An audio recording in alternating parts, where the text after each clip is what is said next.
Okay, good evening, everyone. On this special occasion when we have amateur radio emergency communications lecture or presentation by Kusa Lepa for a 7 kilo echo. And I think he is the most suited person to join us today and to enlighten us because he was one of the key players in our emergency disaster communication effort back in 2004 on the 26th of December. So it is a very appropriate time to think back and think again of what we were able to do for our country and for our people through amateur radio, and also what lessons we learned from the experience. And there's one thing I like to highlight. When the tsunami struck, it was the biggest, the most massive disaster that Sri Lanka had ever faced. And for radio amateurs, it was a completely new experience. I would say that we were hardly prepared for a disaster of that nature. But it is great that our radio amateurs were quick to adjust themselves to the situation and do whatever they could with limited equipment, limited experience, if I may add, and meet the challenges that we were asked to meet for our country and for our people. So it was something that we went into with hardly an experience, but in the end, I think we're happy that we did something great for amateur radio in Sri Lanka. And people out there learned what amateur radio can do. Before the tsunami, when we highlighted as radio amateurs that we could do something which other services couldn't do, maybe would not be able to do in a massive disaster, people just laughed at us or just didn't take us seriously. Said, we have mobile phones today, we are in the age of satellites, and so many other things. And what can amateur radio do? So the answer to that was the response from the Radio Society of Sri Lanka for amateur radio's emergency needs. So I'm very happy. At the time, I was the president of the Radio Society, but we had Kusal and Asanta and Dimuthu, three very young people who were capable of meeting any challenges in a disaster area. One thing we learned or we realized is that a disaster communications is not taking a transceiver or two and some resources and going there. The challenges are tremendous, absolutely unbelievable. Can you imagine going into a completely destroyed area? No telephones, no electricity, no fuel, and the worst of all, no drinking water. When the waters came in, it brought with it not clear seawater, but it raked up all the garbage and unimaginable muck, I would say, with that water. And it destroyed all the drinking water resources or sources. Wells were inundated, completely gone, and we didn't have even drinking water. And to that situation, the Radio Society was sending a team of 3 licensed radio amateurs and a friend of ours who gave us the transport, who was willing to meet the challenge of disaster and fallen trees and broken bridges or whatever, and his wife who was a doctor. That was our team which we were able to get together and send to the unknown. Some people thought, oh, just taking a transceiver and an antenna, rigging up an antenna and communicating was no big deal. But going into the unknown, law and order had broken down, and Sri Lanka was in a state of a civil war. And when some disaster takes place like that, you are on your own completely. And these operators were going into that disaster area, not knowing what awaits them, what dangers lurked, and what dangers they would have had to face. And it's the great courage of these young people who went into the disaster area and did what we had to do. And us, we were at the Colombo or the receiving end of those messages, whatever we could get from the disaster areas. And we were invited to the Prime Minister's disaster room. So when we went in, we were learning, but we had the courage to face the situation. And after the tsunami, we realized what disaster communications is, that you have to be prepared, not only with equipment, but people who could face the challenges. Imagine 10,000 dead bodies, animal carcasses decomposing. The stench alone would put you off. And you had to be fit, physically fit, and be prepared to meet the challenges, the situation, even with the prospect of not having food and just trying to get something into your mouth or your stomach and meeting the situation. So I would like to once again commend the people who took part in this operation and made it an historical event for amateur radio in Sri Lanka, and also something we gave the world how we could meet such a challenge. I don't think I need to speak anything more. I'd like to welcome Kusal, who was there, who went into that unknown, to that danger, meeting that challenge, and Asanta and Dimutu and their friends who went in there, and the people who were able to receive those messages back in Colombo.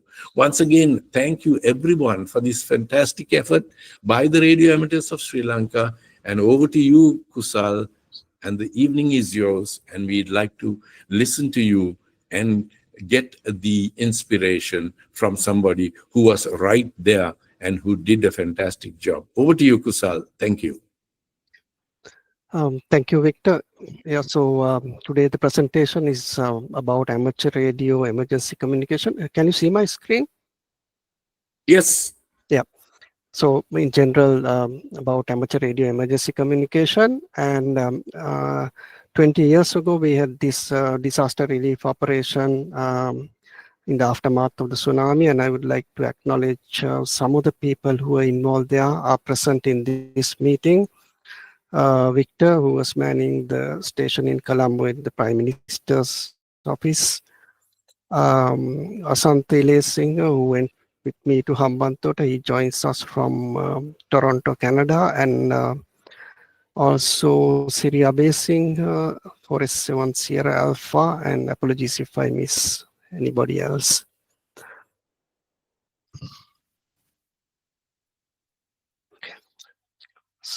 So amateur radio, it can be our lifeline in emergencies. So in times of crisis, when conventional communication channels fail, amateur radio can shine.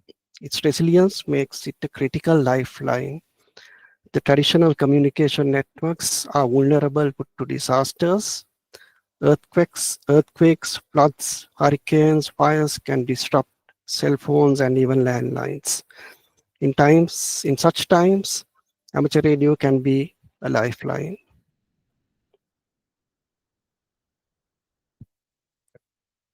So amateur radio operators are trained volunteers, and they are dedicated to provide emergency communication support.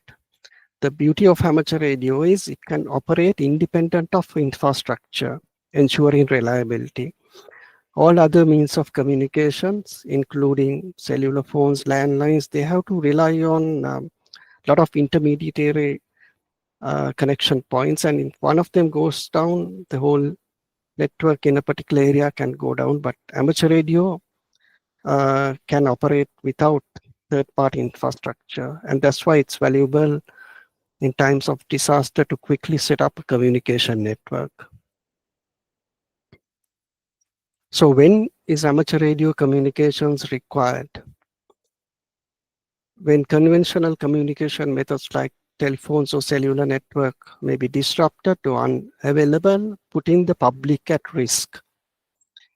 And during earthquakes, floods and hurricanes, wildfires, or other events that damage infrastructure, amateur radio can provide critical communication channels for emergency responders to coordinate rescue efforts and relaying essential information to the affected communities.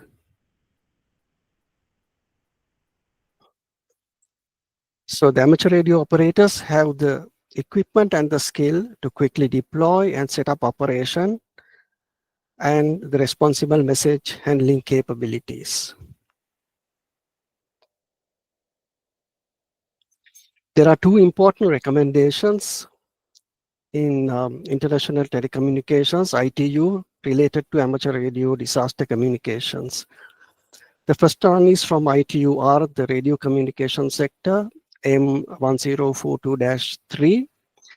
This recommendation provides guidance on the development of amateur satellite service networks supporting preparedness and amateur and radio communications during disaster and relief operations. It recommends that administrations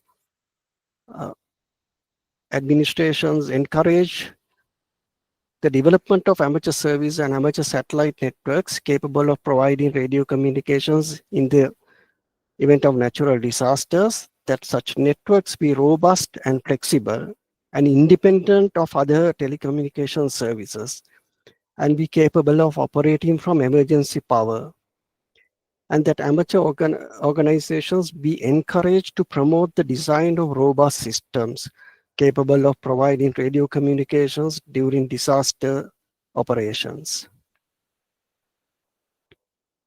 And the ITU development sector, there is another recommendation, 13.1, which recommends that the administrations should include the amateur service in their national disaster plans. The administrations means the governments and the regulatory bodies.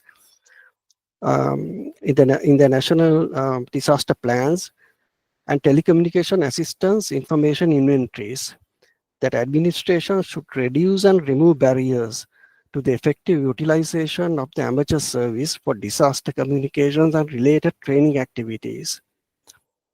And that amateur and disaster relief organizations and providers of emergency response develop memorandum of understandings, MOUs, between themselves and with administrations, as well as to cooperate together with other concerned parties in developing and making available model agreements and best practices in disaster communications. So these are the two recommendations from International Telecommunications on amateur radio for disaster relief operations. So what are the requirements for emergency communication? The emergency communication stations must be portable and ready to be operational anywhere in a short period of time. The operators need to communicate and organize field operations in a short time. The communicators need to interact with key authorities and organizations such as disaster management centers, the police, or other rescue organizations. And the operations could last for days, and they need to be self-sufficient because of that. And the primary goal is to pass critical messages within a limited period of time.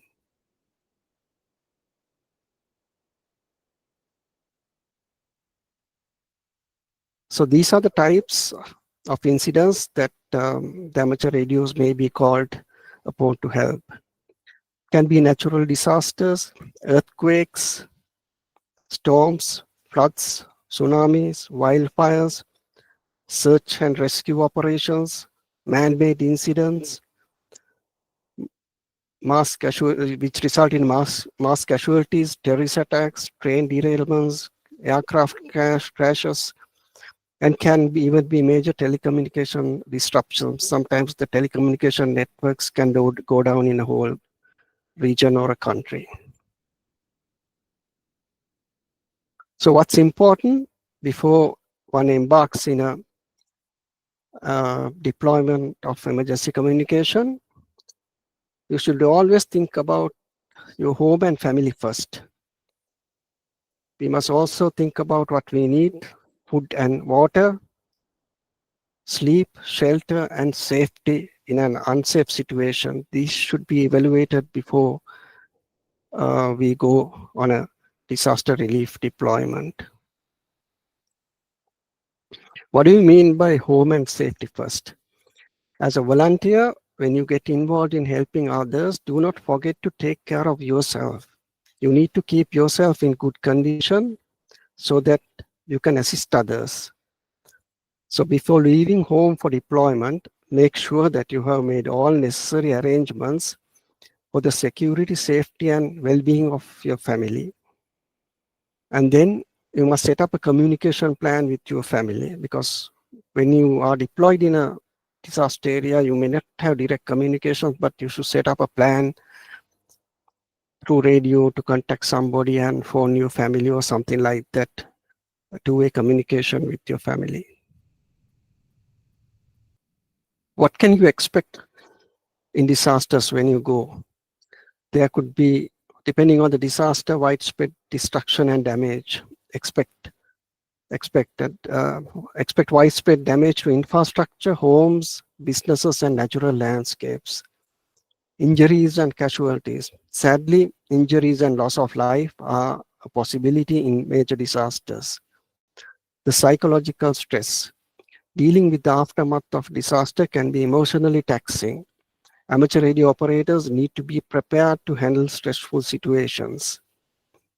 Safety first. Always prioritize your own safety and the safety of others when responding to disasters.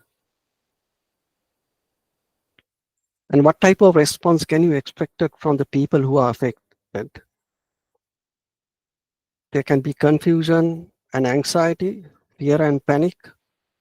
And also, when they see you come, there can be relief and gratitude. And there can even be anger and frustration as well, like if they have been without relief supplies or food for some time, and if you go there to provide communication facilities but do not bring in relief supplies, there can be frustration. And people are ready to cooperate and be helpful, and when you explain what your purpose is, there can be cooperation and helpfulness. The most important thing is to be patient, understanding, and respectful, and to handle that situation. So how can an emergency communication operation affect the responders? The emergency communication response to a disaster can create incredible amount of stress. When under extreme stress, individuals can become disoriented, unable to make decisions, and lose their tempers. And how you can respond to that? Since extreme stress can lead to emotional distress, always make it a point to take a break, prioritize your assignments and duties, and delegate some of the responsibilities. And do not take comments personally. Look at them as constructive criticism. Sometimes, under stressful situations, unsavory comments can be made. Always to be patient and look at them as constructive criticism. Pay attention to your own needs like food, water, medical needs, sleep, etc. And take a minute to think before responding to a stress-causing challenge.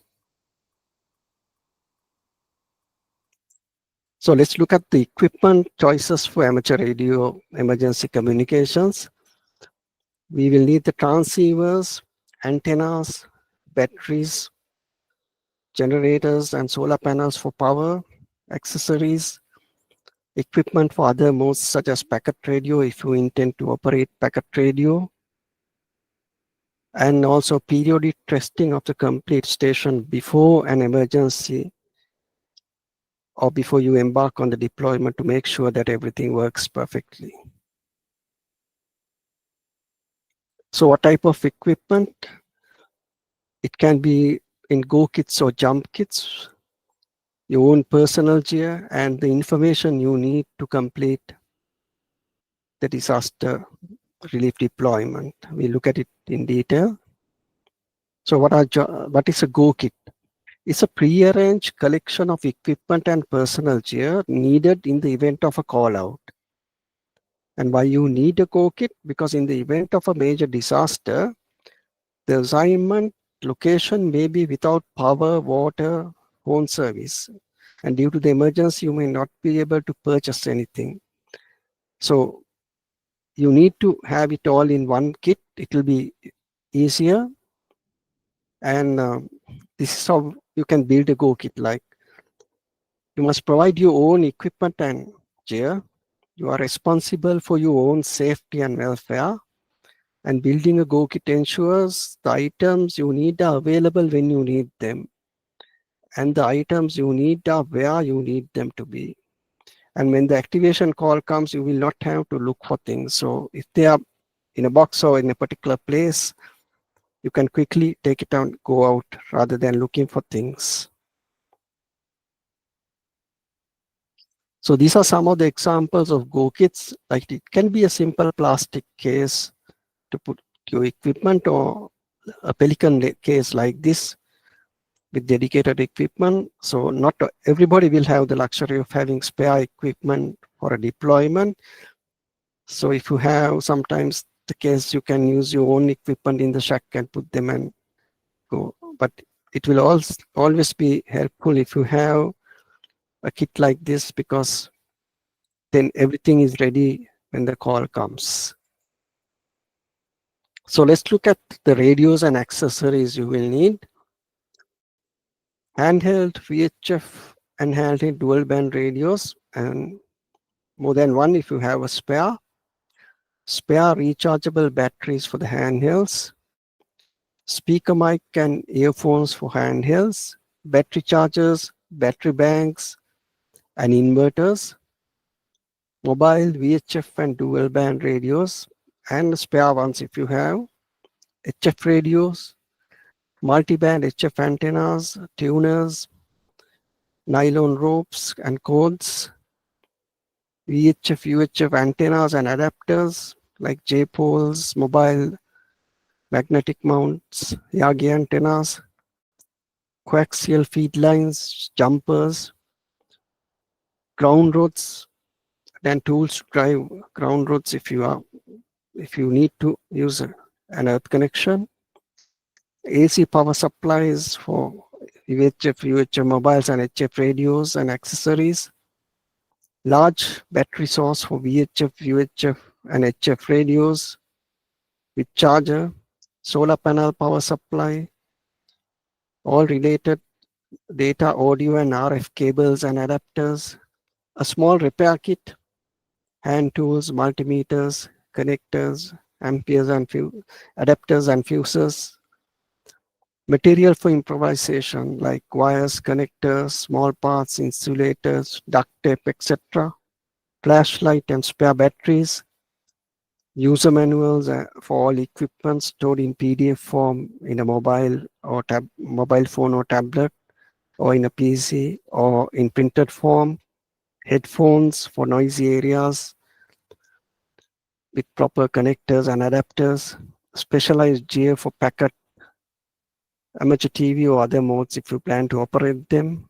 Your own personal cell phone and chargers, and stationery such as pens, pencil, writing pads, and stationery. So the most practical choice for emergency communication is a dual band mobile VHF UHF transceiver. These radios are generally rugged, reliable, and can operate for a long time with high duty cycle. If you have more than one spare radio, can monitor other frequencies and will be useful. So to operate for a long time rather than relying on handheld radios, mobile radios about 20 to 25 watts would be the ideal. And also HF transceivers. HF radios are desirable for contacts over long distances, not within the VHF range or through a repeater. HF radios with adjustable power output allow the use of low transmit power to extend the battery life, and high transmit power when needed to get through for the initial contact establishment. To give an example, when we went after the tsunami to Hambantota to establish contact with Colombo. We started with 100 watts and then kept on reducing power until both parties could comfortably hear each other. And that was, we came down to about 5 watts and we kept operating on 5 watts because we were operating from battery power. So that's why it's important if your transmitter has adjustable power, transmit power output. Let's look at VHF, UHF antennas. A good antenna mounted as high as possible is more important than high transmit power. Higher gain antennas increase effective signal strength, allowing lower power operation for longer battery life. Unity gain omnidirectional antennas like a J-pole may be better for contacting multiple stations scattered around. So unless it's a point-to-point connection, if you are contacting multiple stations, it's better to have omnidirectional antenna. And use of quarter wave and 5 antennas with radios also is advantageous.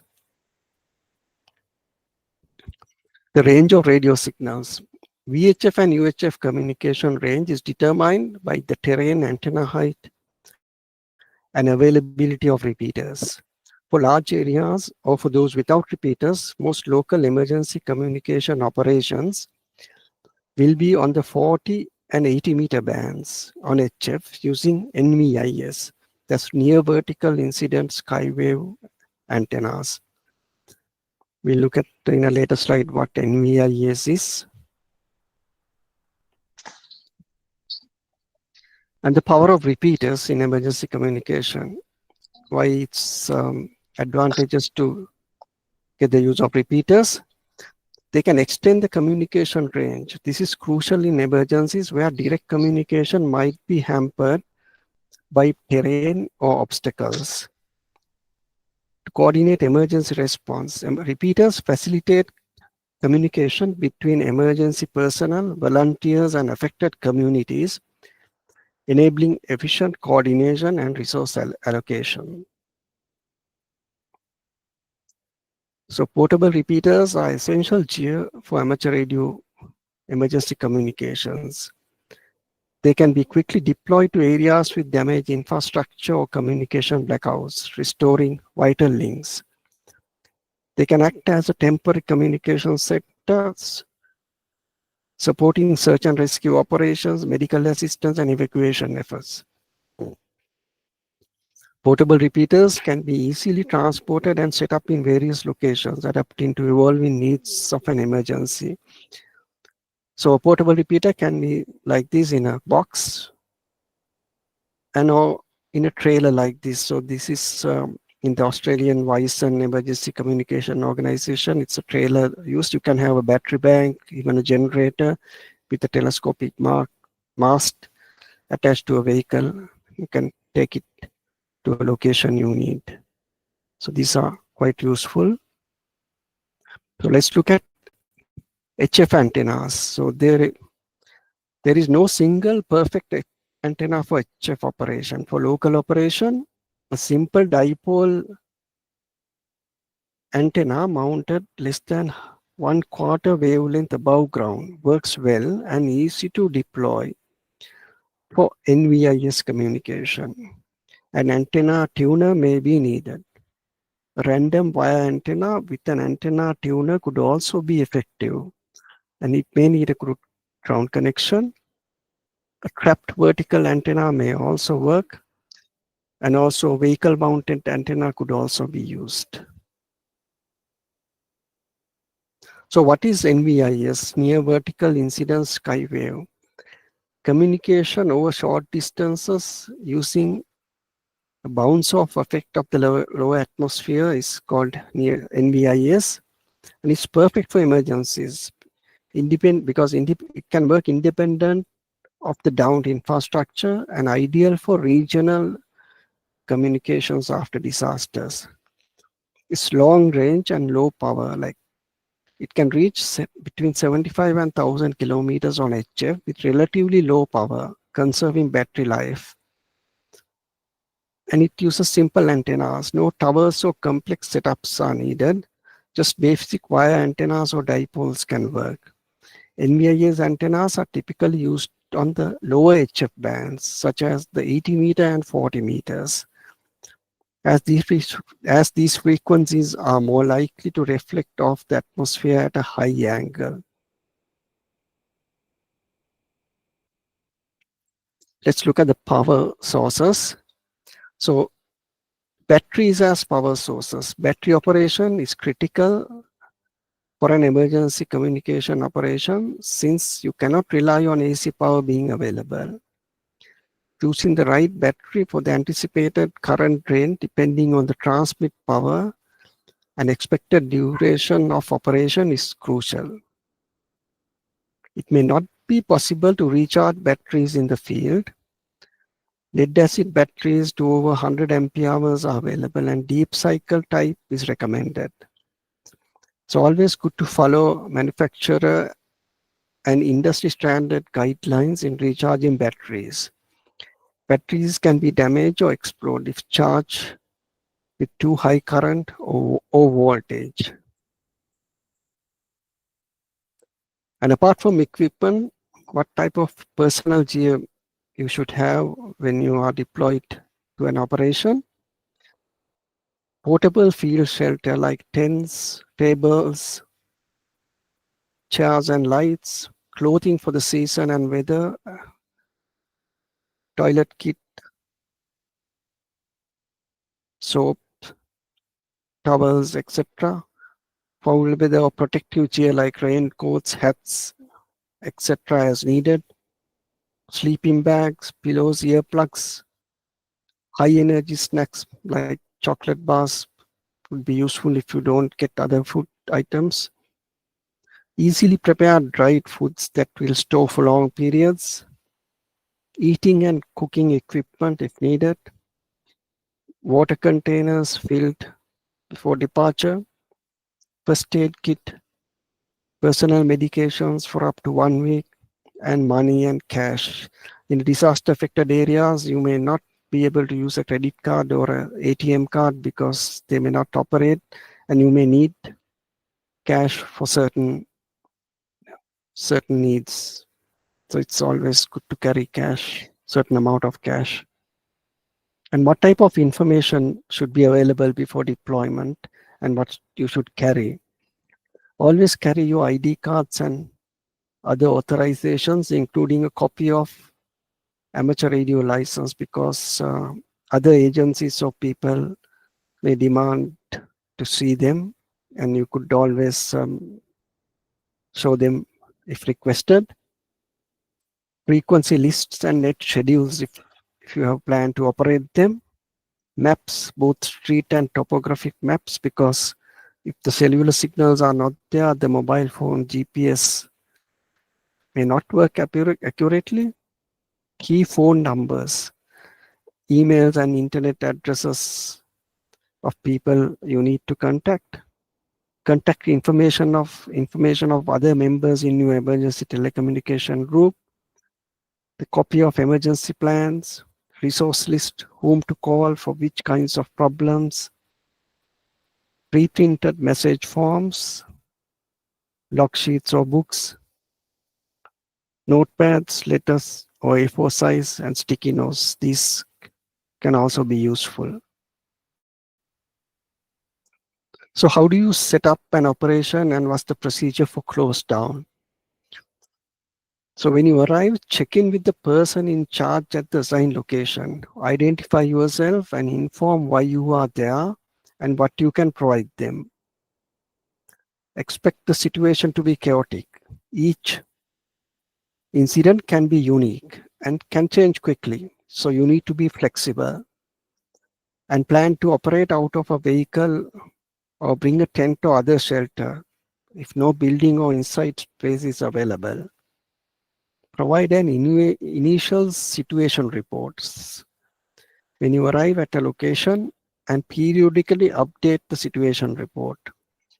Closely monitor official reports and coordinate with other emergency response agencies to determine the appropriate time to wind down the emergency operations.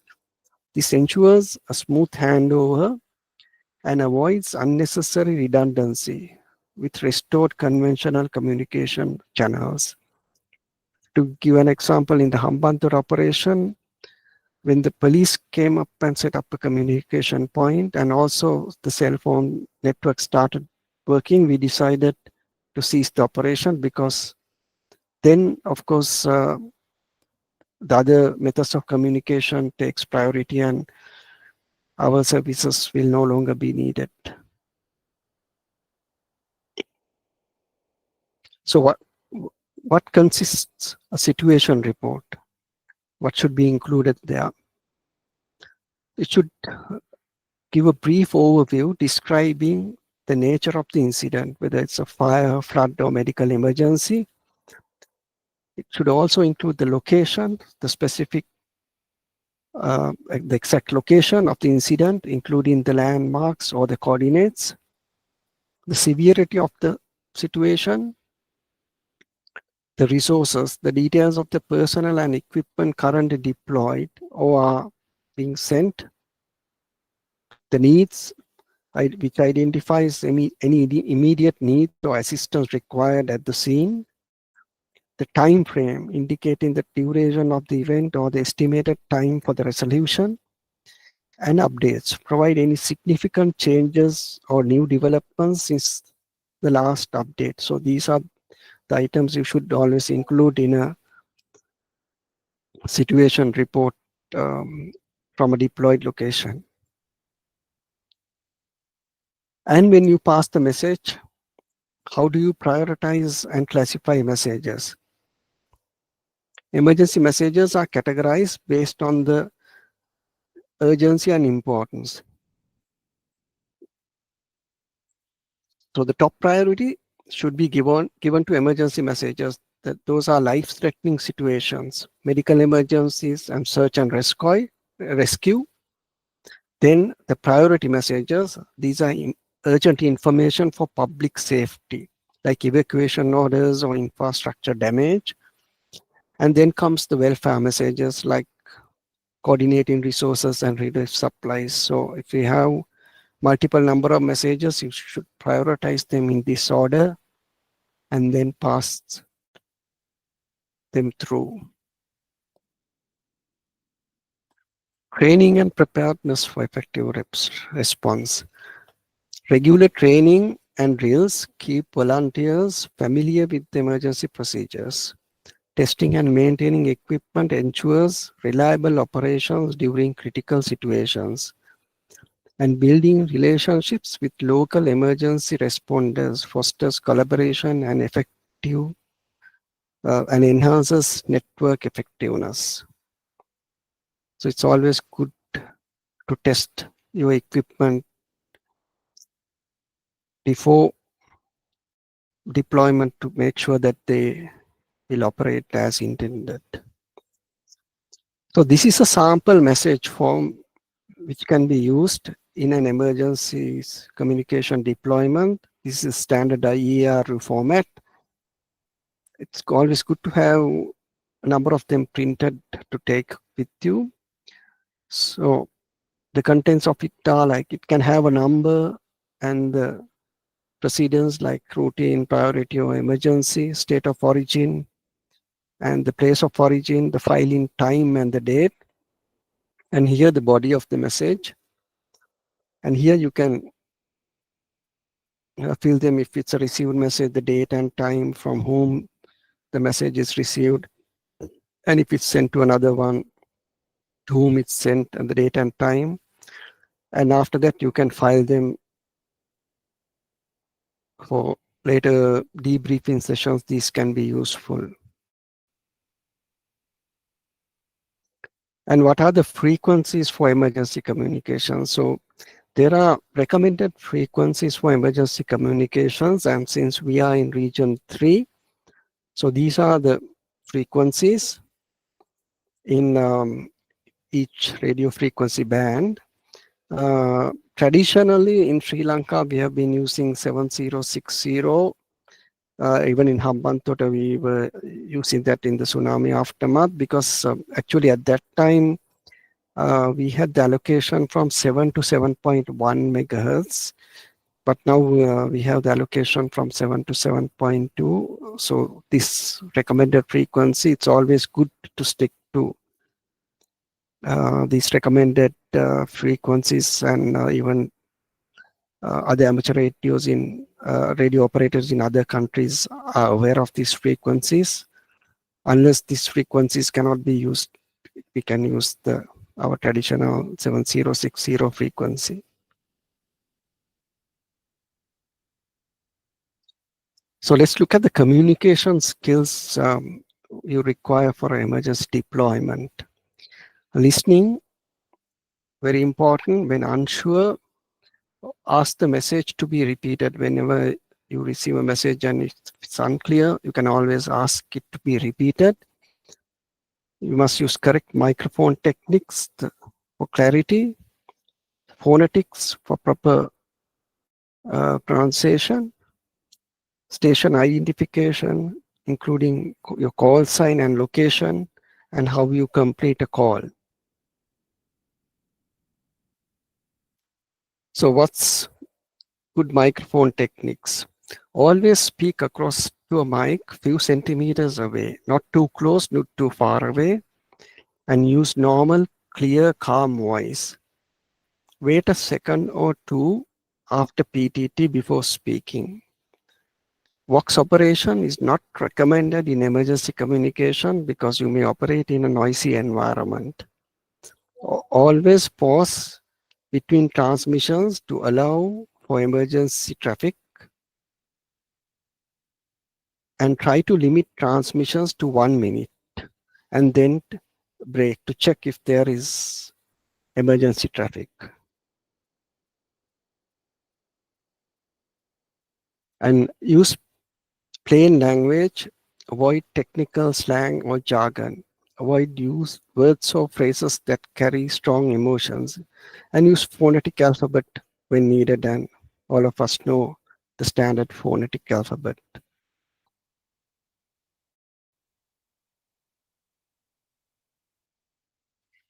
And the use of prowords. So what are these prowords? The word clear, which means end of a contact. Over, which means used to let the station know when to respond. Go ahead, used to indicate that a station may respond. Out, which means leave in the air and will not be listening after that. Standby means a temporary interruption of a contact. And the word Roger to indicate that the transmission has been received correctly and full. So these are the most widely used prowords in communications. And sending, how do you send the voice messages? So speak at a slow pace that allows receiving station to write down the messages. Enunciate words for clarity. Use phonetic alphabet if needed. Use pause in the message sections by saying break to allow receiving stations to ask for a repeat if needed. For messages where accuracy is critical, ask the receiving station to read back the message. Do not speculate on anything relating to an emergency. Reporting unconfirmed information as fact should never be done. Pass messages exactly as written or spoken. To give an example, when we were in that tsunami exercise, there was one ham radio operator who had heard that there was a second tsunami has come, and he passed the message over there, and it kind of created confusion and panic in some of the places where the message was received. So it was not an accurate message. He himself was not aware of it. So passing such unconfirmed information should always be avoided. And what's the command and control structure for effective emergency communication? So the incident command system is a widely adopted framework for management agencies across various agencies and disciplines.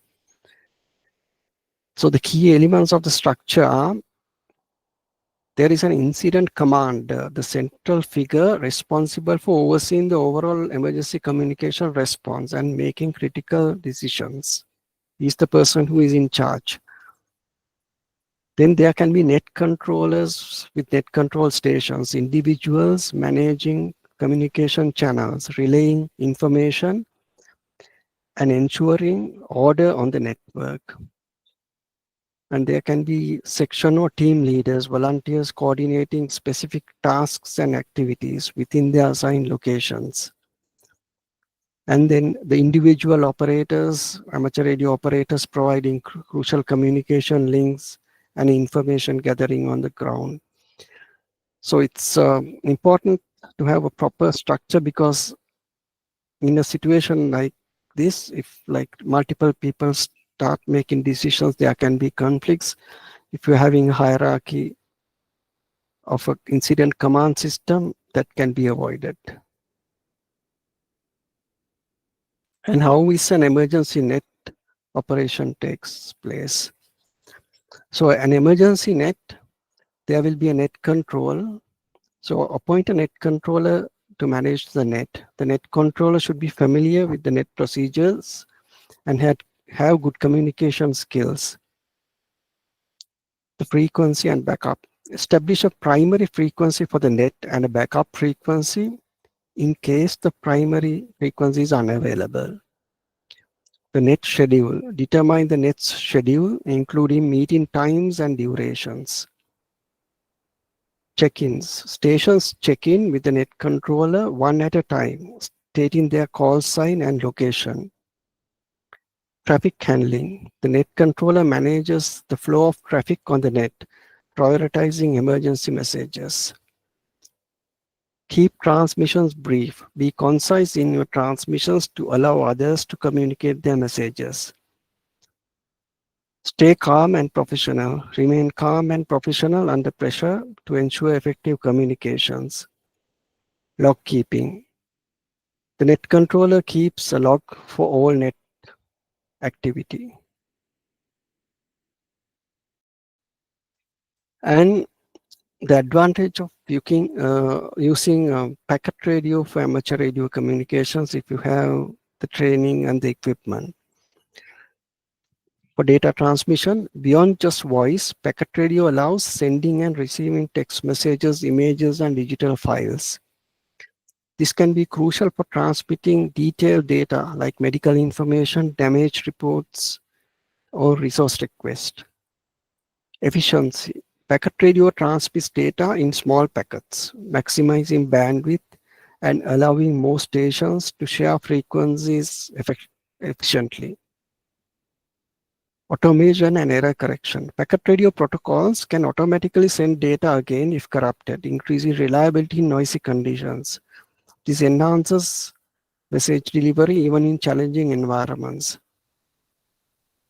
Digital modes. Modern digital modes like WinLink and Factor offer increased data rates and better error correction compared to the traditional AX25 packet, improving communications under difficult conditions. Network capabilities. Packet radio networks can be formed with stations acting as repeaters, extending the range of communication and reaching isolated areas. This creates a flexible and dynamic communication web. And the use of WinLink for emergency communication. What is WinLink? WinLink is a secure open source radio email system designed for ham radio users. It uses store and forward technology. Messages are relayed through a network of stations, ensuring delivery even when direct contact is impossible. It supports multiple communication modes, HF, VHF, and UHF frequencies, offering flexibility based on the conditions. And it has the attachment compatibility. It can send and receive text, images, even files of crucial information. So WinLink can be a useful source if you can get access to a WinLink node.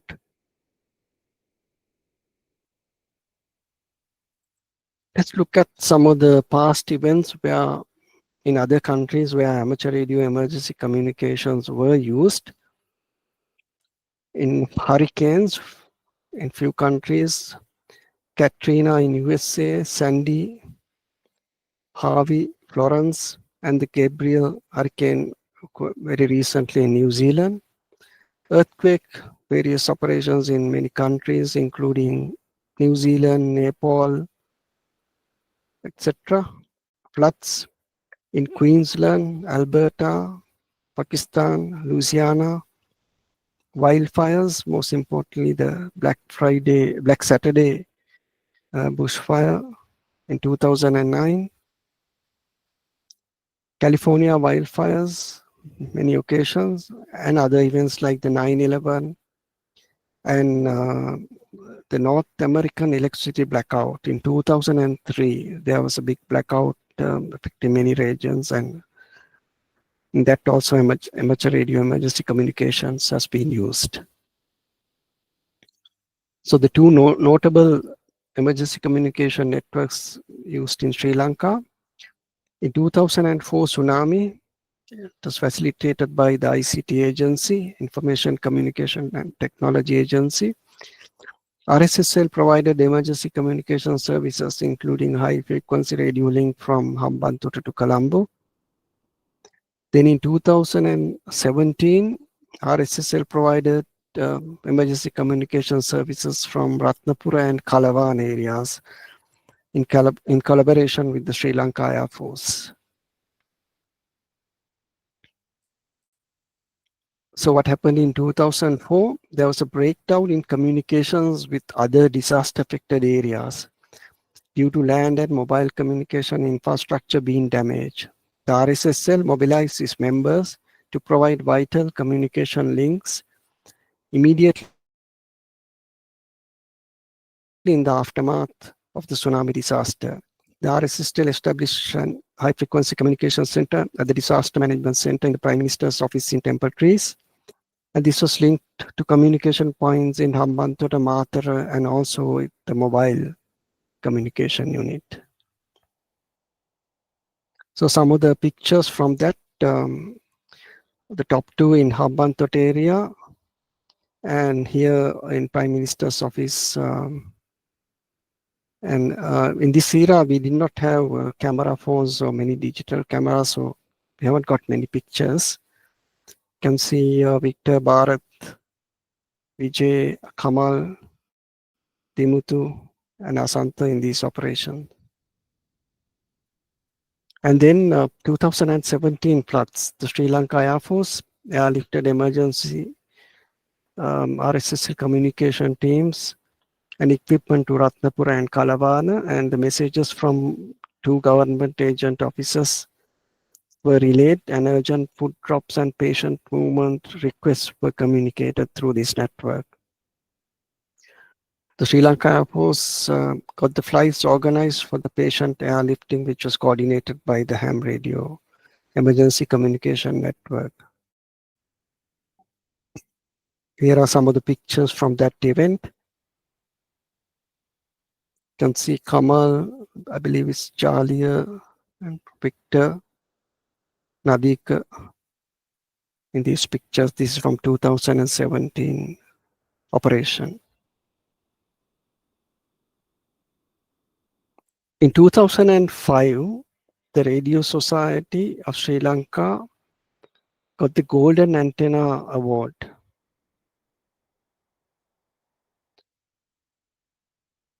To honor its important part in emergency amateur radio communication operation after the tsunami. The mayor of the city of Bad Bentham, Mr. Gunter, handed over the award to Victor in Germany. And here the picture Victor accepting that award in 2005 after the tsunami emergency communication network.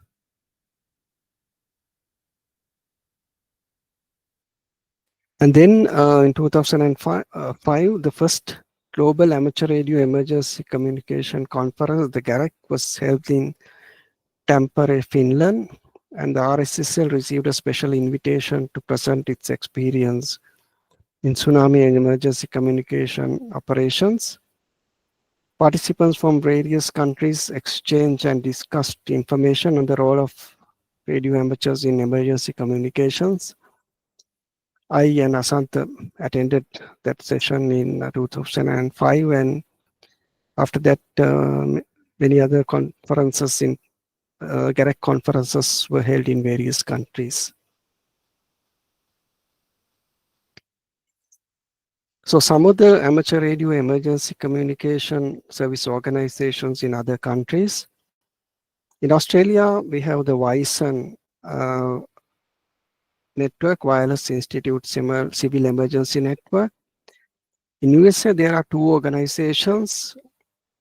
ARIS, Amateur Radio Emergency Service, which is coordinated by the ARRL, and the Radio Amateur Civil Emergency Network, which is coordinated by the Federal Emergency Management Network. Two organizations in USA. In UK, we got the RANET network, the Dutch Amateur Radio Network in Netherlands, the Malaysian network, Malaysian Radio Amateur Civil Emergency Network, and the Austrian one, Amateur Radio Emergency Network in Austria. These are some of the agencies that coordinate amateur radio emergency organizations in other countries.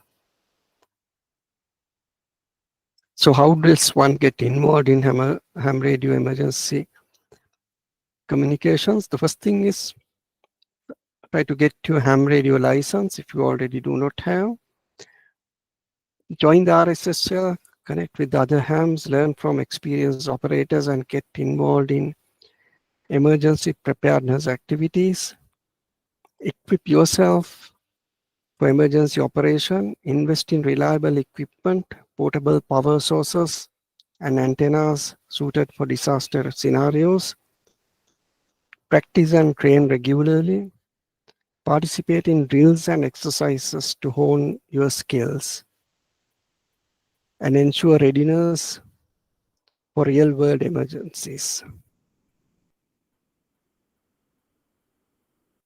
So how do you train? You can have field days, simulated emergency testing, set up a portable operation and practice. So here what we do is once a year we set up a simulated exercise where we take our equipment out and deploy it from somewhere else. It can be someone's own garden or a different person's garden or a park or somewhere, and operate using a portable power source. That gives you the practice, and it gives an idea of the limitations of the equipment and from which different areas you can operate. Some of the people will operate from their home shack as well. Just practicing this once a year would give you the confidence to set up a field operation when the time comes. And after the operation, you can have a debrief or review to see what improvements you can make for future scenarios.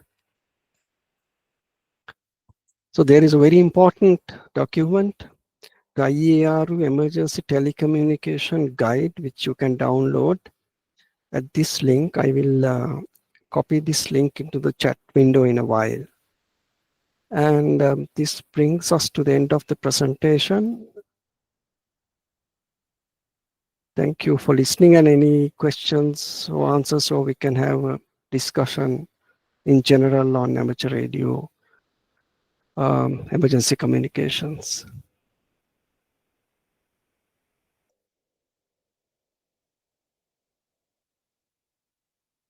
Victor, Tarangan, you can sort of coordinate or initiate the discussion.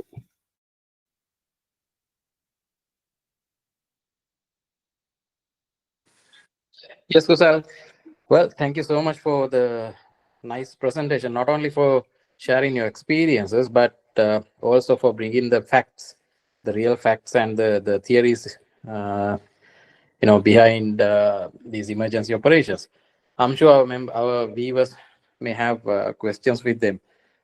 So if you have any questions or need any clarification or any further information, I think now is the time. Yeah, we'll wait for any questions. If not, we can go for the discussion session where, you know, I think Jayant is also here, Siri is here, so we can, you know, share any more experiences that you encountered, what you could have done better, what you did well, and all sorts of experience sharing in the next session. If you don't have any questions. Taranga, can I? Yes, I'm please. here. Can I add just one or two small items there as we are in it? One thing is, when do we offer our services, or when do we, how and what? Do we wait for the authorities to contact us, or do we determine that the situation needs our going in or offering our help? Now, during the tsunami 2004, there was no disaster ministry or anything in Sri Lanka. Everything started after that.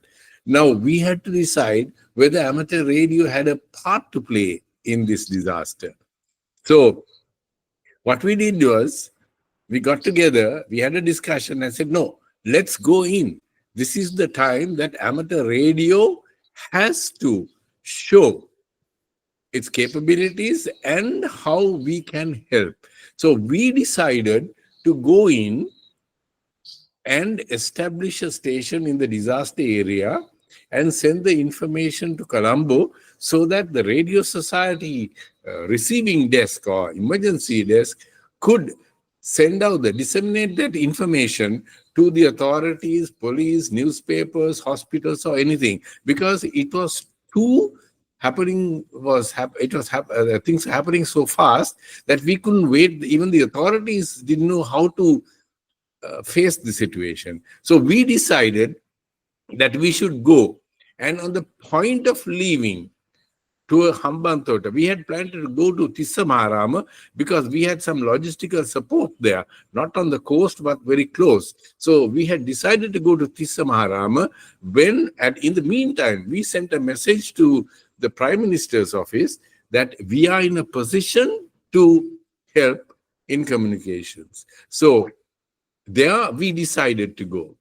And in 2017, it was not such a massive island-wide disaster in the regional thing. And then, of course, the authorities contacted the Radio Society and asked us whether it was possible within our capability to provide a link between Kalavana and Ratnapura. At that point, they said, it's an emergency. We can't wait. It was 11 o'clock in the morning when we got the message, and they said the weather was turning bad. The only way we could take you there to meet the situation is through helicopter, flying you in a helicopter. And the weather factor also came into the picture. So we were told that by 2 o'clock in the afternoon, mind you, we get the message at 11 o'clock in the morning, and we are told to be at the airport with our equipment minimum as possible, because we didn't have unlimited transport facilities. One helicopter was going to drop us, and they were also carrying other supplies, medical supplies, food, and all that.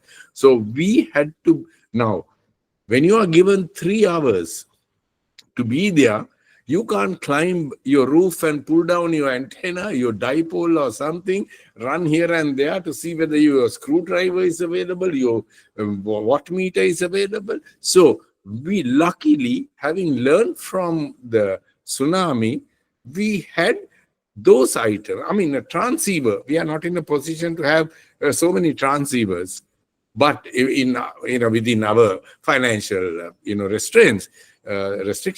So a transceiver can be pulled out of the system in a matter of minutes, the power cord and all that.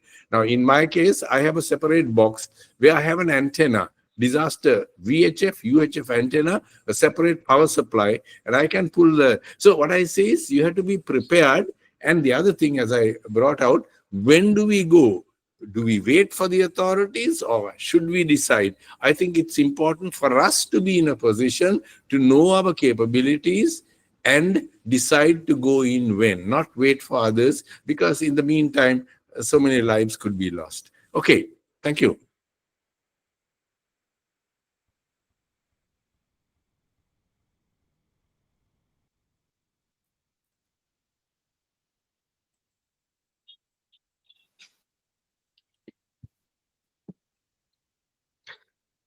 Also, Victor, if you could give a brief overview of the 2017 operation, probably um, some of you might not know what really happened. Okay, Kusa, in 2017, we had the monsoon rains, and the rains were very heavy. In one day, we had something like 200, more than 200 millimeters of rain falling in the Ratnapura area. The previous high was about 100, 150. And 2 days running, when we had over 200, there were landslides. And along with the landslide, roads and all that got washed off in some places. Along with that, the fiber optic cables snapped, and also overhead telephone lines and electricity. So the mobile phone system collapsed, and there was no way that the two areas would be linked. It's at that point, the Radio Society, we were asked to come in. And then, of course, they said there's no power, so you'll have to have your own power. So we had to take two batteries, get two batteries and our transceivers, of course. And then we also had a problem, the Air Force, because these were standard batteries, and they were likely to even explode and inside an aircraft. So we had to get clearance from the Air Force to carry these two batteries. And we didn't have, special sealed or, secured batteries there. So we had to just pick two LED batteries, car batteries, 65 ampere batteries. So they were not the ideal, but the situation demanded that we act fast, and everything went off okay. So once we got onto the aircraft, the helicopter, one party was dropped in Ratnapura and the other party about 50 kilometers away in Kalawana. And within just like 15, 20 minutes of being dropped, we were able to establish the HF link and also some VHF, but we didn't have a repeater that could be reached from Kalawana and Ratnapura. So we had a problem of VHF communications because we didn't have the repeater facilities and simplex was not possible. So of course we have learned from that and we have established other means since, but we had to depend on HF. And also another point, we said, when do we go in? And as Kusal said, when do we get out of it? And that, again, we had to determine. The others, of course, the authorities would like us to hang around there, in case sort of thing. But then, we take people, we pull them out from their, normal life, and you hardly any time to get things together. And we are told limited stuff to bring. So we can't take a full wardrobe of clothing and go. So what you wear, maybe another extra t-shirt and a pair of denims or sarong, and you go in. So you can't live in that for 2-3 days. And also, you have to have the gut feeling. When do we become, as Kusal said, redundant? The moment we feel, okay, now other sectors are in place, don't get stale, don't get, our importance. So don't insult our own value. So at that point, when I felt, I was the team leader at Ratnapura because I was the secretary of the Radio Society by then. So myself, Dimuthu, and by then we had got 2 or 3 other people coming in.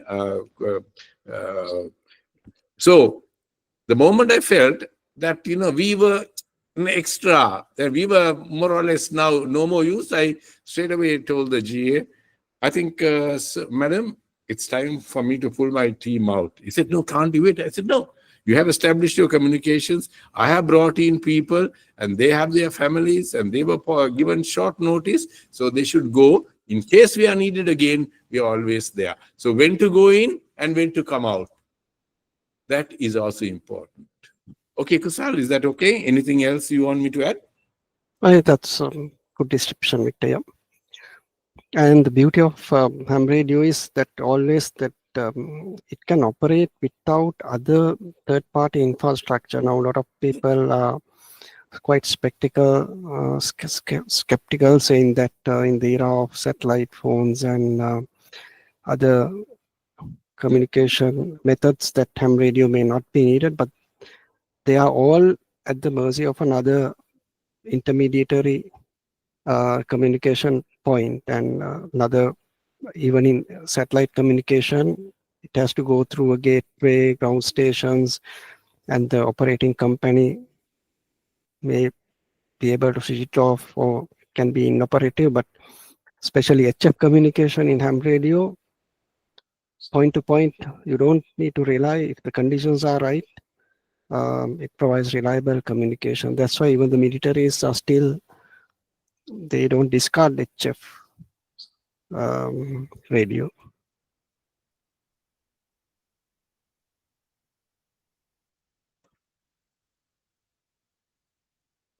Kusal, may I add one just incident in that Ratnapura operation, which some of the others may not know. Some of the traffic, of course, we had to do was to transport sick people from Kalavana. This is an outpost, far out place near the Singaraja forest, to Ratnapura, which was the base hospital which could handle major operations even. There were 5 pregnant ladies who needed cesarean operations, and that was not possible to be performed at very limited facilities at Kalavana. So we had to coordinate with the Air Force to airlift them to Ratnapura, and time was running out. And at the point, so we coordinated for the Air Force to go into Kalavana. Our team was there to welcome the aircraft, and of course, all that coordinate again with us and all that, because we had to rush in an ambulance and wait at the helipad or where the helicopter was coming down with the patients so that they can be rushed. Hospital had to be ready to await the arrival of these ladies and perform the operation because time was running out. So we had to coordinate that. And one of the things I'll never ever forget is as the helicopter was taking off from Kalavana with these 5 pregnant ladies, we got a message saying that that a helicopter had gone down, crashed in the flood area. And there were only 2 or 3 helicopters doing this flood relief operations.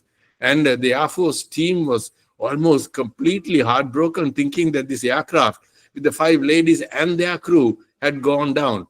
And there was about 5 minutes of dead air, dead silence, because the helicopter, the propellers were rotating so fast that even the signals were getting very fluttery and all that from that base there. So for 5 minutes, we were just speechless, wondering what would have happened. And then 5 minutes later, Nadika, who was on the ground at Kalavana, said, the helicopter is still on the ground. And that was a moment that I'll never forget. Then we all breathed a sigh of relief. Another helicopter had gone down somewhere else. Luckily, no damages, only the aircraft was a write-off, helicopter was a write-off. So such situations are also in the making, or we have to face in emergency communications. Go ahead, Kusal. Over to you. Yeah, I would also like to acknowledge some of the others who are involved in these relief efforts, like I said earlier, Asantha and Siri, and I also see Nalaka has also joined, and Udayajayantha. Nalaka and Vimal operated a mobile communication unit at the aftermath of the tsunami disaster. So if any of you have any comments or experience to share, please go ahead. Yeah, I just want to say, Asantha here for 7 Alpha Kilo. I just want to say thank you to the organizers for organizing this event. It's definitely brings back bittersweet memories of the tsunami that Kusal, Dimuthu, and me kind of went to Hambantota to help out. So, yeah, just wanted to say thank you to the team.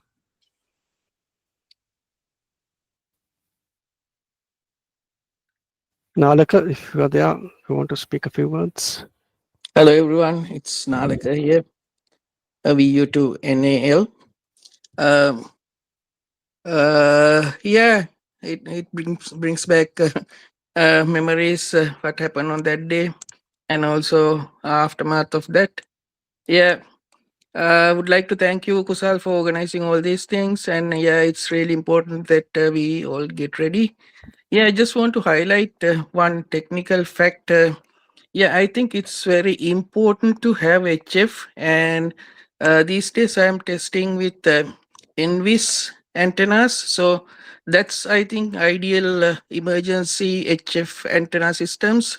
So that's near incident skyway, vertical skywave antennas. So if you guys are interested, just do a bit of study. That's I think ideal for Sri Lankan situations there. So just a point I'm learning about these days. So back to you, Kusal. Yeah, Jai Prakash has his hand on. If you want to say anything. Yeah, good evening, Kushalji and everybody here. This is VU2 Juliet Papa November from Mumbai. Yeah, I'm active since 1995. Before that, when I SWL, we Mumbai team had been to Latur earthquake. Our team was there, worked for 6 7 days.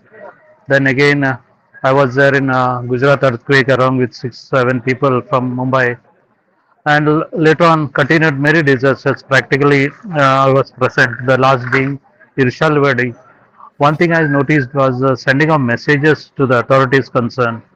It was precise, and we from civil defense we do have mock drills and all, and practice communication exercise every 6 months. So we had a format also like communication, sending disaster messages frequently, and the progress reports every 1 hour on the status of the incident, how many dead, how many rescued, etc., etc., how many casualties, everything. Every 1 hour we used to report to the authorities. And the closing was with a situation report, which included complete compiling the report and send it to the authorities and taking acknowledgement of that. After the incident is closed, the communication part, we used to leave from the site. The last was being Irshalwadi, the landslide near to Mumbai, around 50 kilometers from Mumbai. That way, our team of civil defense is a lot many active in this part. But the important thing is we have to maintain is a report which is recovered by the government authorities. Maybe at a later stage they can contact us and check for the reports and every details. That's all from my end, Krushalji, and others also. Once again, good evening to all, and thank you for the nice session you all have shared and the experiences. Thank you so much. I'll stand by. Thank you, Jai Prakash, for sharing your experiences. Anybody else who wants to ask a question or share their experience?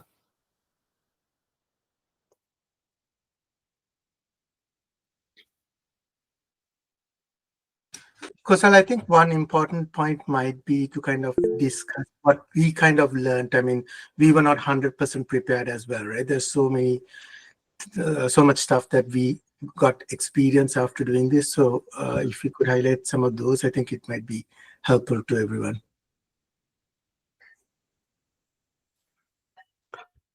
Sorry, Asant, I didn't get you. Could you repeat that? Yeah, no, what I was just saying is if we could kind of highlight, certain things out of this experience.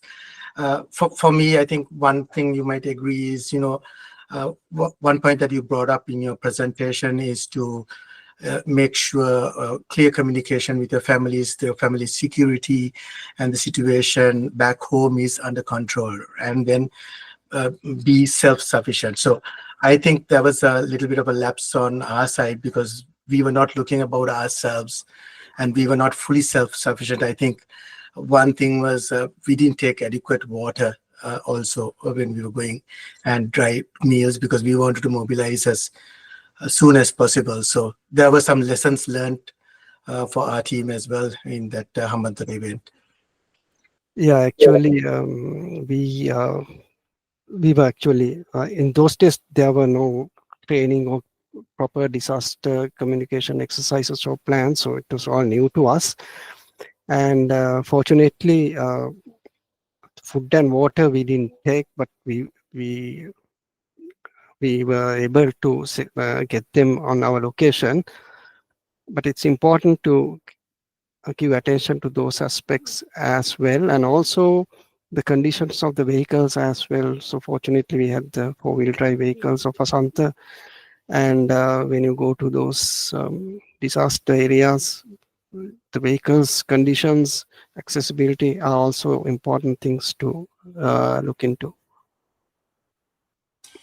Yeah, so we had actually two vehicles and we had multiple batteries. So one of the vehicles had the capacity of capability of charging the next battery, and so obviously you need to start it and the alternator would do the charging. So we had additional fuel, so that's something we had in supply to kind of do the operation. And I think Kusal, if I remember, I think we just swapped batteries just once, I guess, in that operation. Yes, because we operated on 5 watts of power, and it almost lasted a day. A battery lasted so many hours. Yeah. Kusal, can you elaborate a little bit on that point, the power level that you used? How to choose the optimum power, transmit power? Do we need to go as Yes. high as we can? Yeah. Or do So we actually, do we had what? we had very simple antennas there, wire dipole antennas on both ends, and we started with 100 watts and gradually started reducing the power to see that both parties can hear each other well, and even we went down to as low as 5 watts. We could still hear clearly. So at that point, we decided we would operate at 5 watts of power.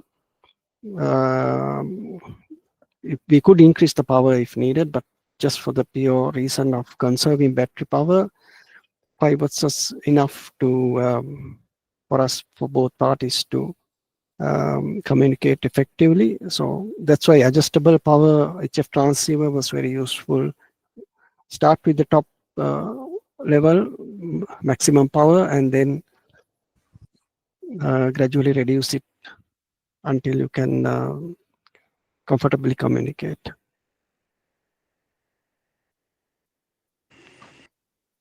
Great, thank you. And a little bit on the selection of the frequency also, Kusal.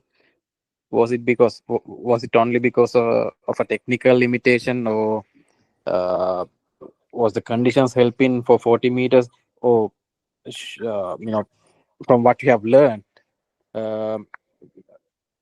if the things could have turned out better if you had chosen another band, like can you elaborate on the band selection also?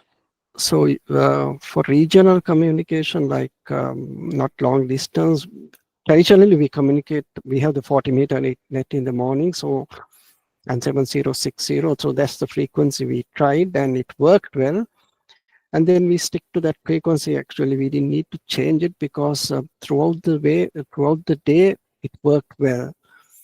And at that time they didn't have these recommended frequencies for amateur radio emergency, and usually for short distances like NVIS, it's the 40 and 80 meter bands that operate well. 20, it may be skip distance, but it all depends on the conditions. For us, the 40 meter band operated very well actually, and UHF, VHF was not possible because of the distance and the lack of repeaters, but the mobile unit Nalak and Vimal operated, they were operating on VHF, and we had the Yatyantura repeater working. One other thing I would like to add was like to just mention Denver's role in this whole operation, because I remember, Kusal, when we were operating with low power, there were some other stations trying to break into that same frequency where we were communicating with, and Denver was kind of guarding the frequency and say, with high power, telling people to stay away, that this frequency is used for emergency use also. So Denver played a essential role there as well. Yeah, so when we were operating on low power, like in the neighboring countries, the other hams may not have heard us, then they used to come on that frequency, and Denver was monitoring them, and when the other stations came on the frequency, he could tell them that this was an emergency operation and ask them to politely give SY to another frequency. Kusal and Asanta, yeah, another important thing was when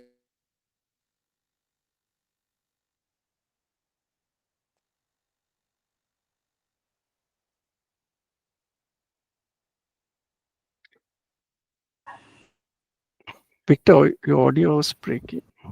oh, sorry, is it okay now? Yeah, now it's okay. Yeah. Okay, maybe I was a little too far. So what I was saying is, while the two stations or the emergency operating stations are on, the others should listen but not break in and wait in case there was propagation or some power was going down and the two main stations were not in a position to communicate and get the messages. A third station with a better antenna and their fixed location could take the message and relay. But at that point, it is very important, as Kusal pointed out, there has to be proper discipline, because if too many stations try to relay and this and that, it becomes one mess. So wait there, listen, and jot down whatever you can take down in case the operating main stations would ask for help. Say, can anyone relay that message from Hambantota?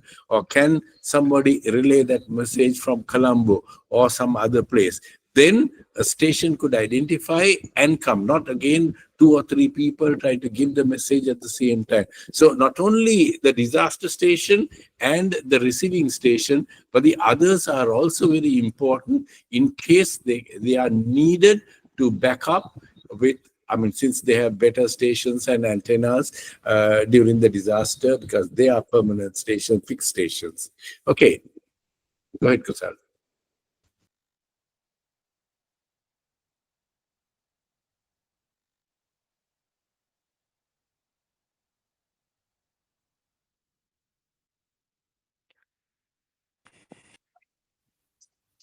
All right, Kusal, Asanta, thank you so much. And I saw Jayanta, Siri, and I forgot Nalaka, sorry.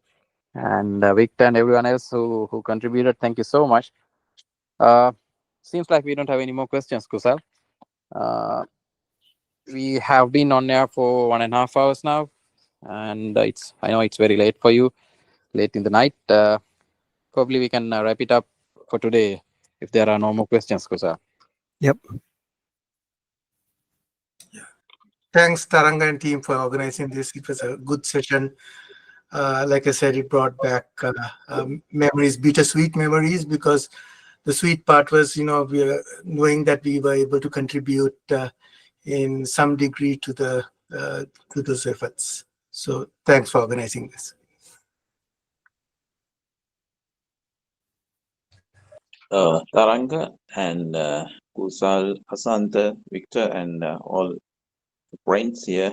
So thank you very much for the session. And I was a bit late to join. Really, I confused. And so anyway, latter part of the session I joined with, and I was able to remind that past memories, and it's not sound memories anyway. But you all have done level best to the people and the radio society, as well as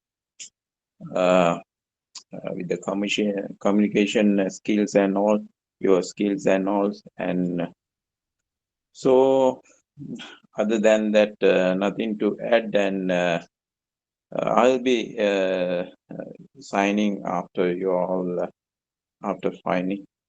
So there we are, and bye for now, and very good night from Sri Lanka. Kusal, if I may acknowledge and quickly, as radio amateurs on that 26th morning, the first message that we really got was from Jayanta. Jayanta was an SWL, not even a licensed radio amateur. But again, that is the important thing, when to come in. Now, he had a handheld, and he knew that it was not quite correct to operate, but the situation demanded that he informs what was happening in Goa, because it was utter confusion. Radio, I mean, nobody knew what was happening. Some people are talking about the sea coming in, water all over, and all that, utter confusion. And Jayant got on there with a handheld and said, their goal is underwater. One wing of the Modar hospital had got washed off.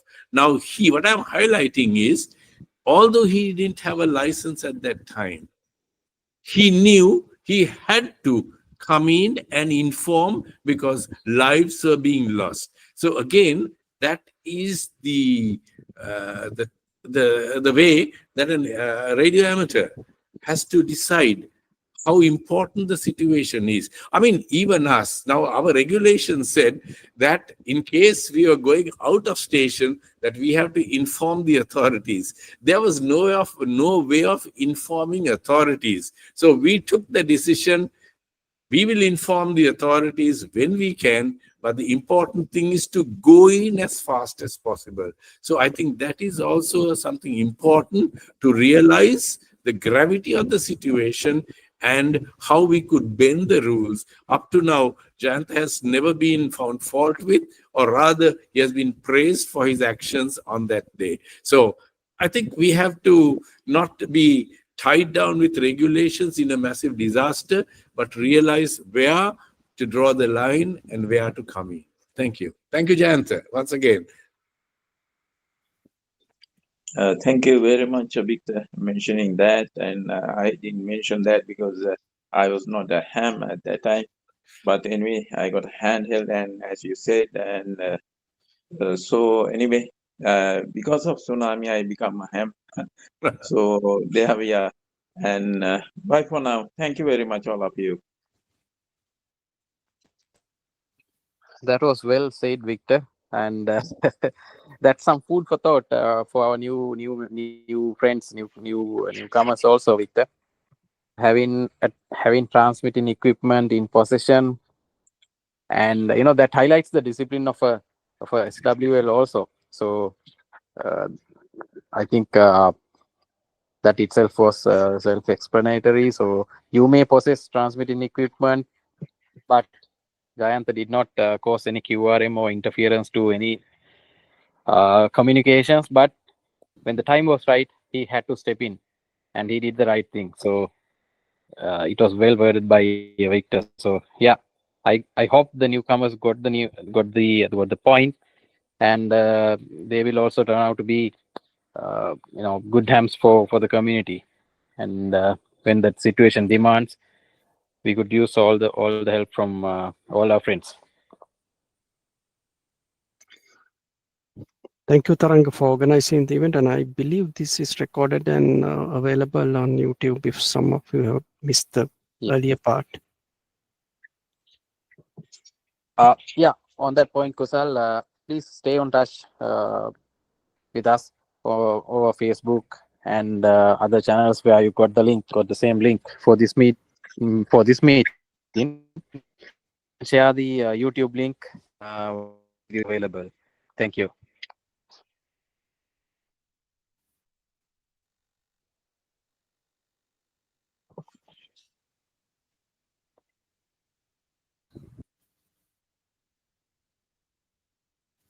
Thank you very much, Kusal, for your presentation, because I am a new operator and got to know about this emergency communication. And your presentation is very rich in content, and thank you very much.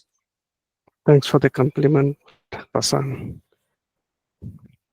Yes, Taranga, we can wrap it up. I believe there are no more. Yeah. Yeah, absolutely. Yes.